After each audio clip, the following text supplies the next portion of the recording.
Well, I told him just what we said. Well, I felt really sorry for him, especially her. I mean, she must feel awful about it. They're quite nice people, really. Not the sort I imagined. And I did feel I was a bit hard on them, but I mean, there's no other way, is there? She's been telling all sorts of stories about what she's been up to. I just don't understand why she wants to behave like it. Look, Kat, come on. Don't weaken now. Go home, make yourself a nice cup of tea, eh? No, I better go round and see your mum first. Make some peace between her and Pauline. God, I could kill him. Why does he want to go and live there for when he's got a perfectly good room at home? Kat, I don't understand teenage kids anymore. But look on the bright side, eh? There's something to be said for us being on our own. We have to pay the poll tax for start. Yeah, I suppose so. I will have to pay Pauline for his keep anyway. I mean, they need the money.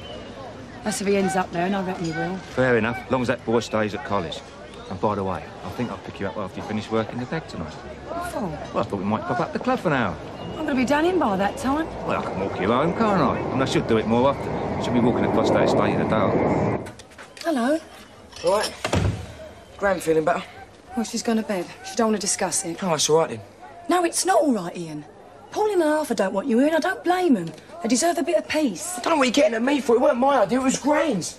What would you rather do? Go live in a squat, you'd have something to say about that, wouldn't you? But there's no need for any of this. If you got chucked out of Dr. Legs, it's your own fault, but you're not homeless. Me and your dad didn't want you to leave. How about if we made your room more into like a bedsit? You know, you could have a kettle in there and that, and we wouldn't come in unless you asked us to. A bedsit? That room's just about big enough for a bed and a cupboard. Oh, we've been through all this before. But we never interfered with I just want me independence. But you're still a student. There's plenty of time for all that when you've passed your exams and you've got a bit of money behind you. We won't get much freedom here anyway. You know what your gran's like. She'll want to know what you're doing and who you're doing it with. I haven't made my mind up yet. I might find somewhere else. And you won't be able to fetch any girls home. I can tell you that now. Oh, I should be so lucky. Ian, will you just let me know something? Was it all the trouble that we've been having at home lately that's made you want to leave?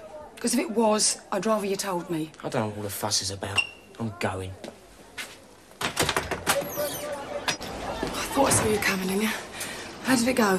I'm sorry, Mrs. Beale. We did what we could. She didn't want to know, I'm afraid.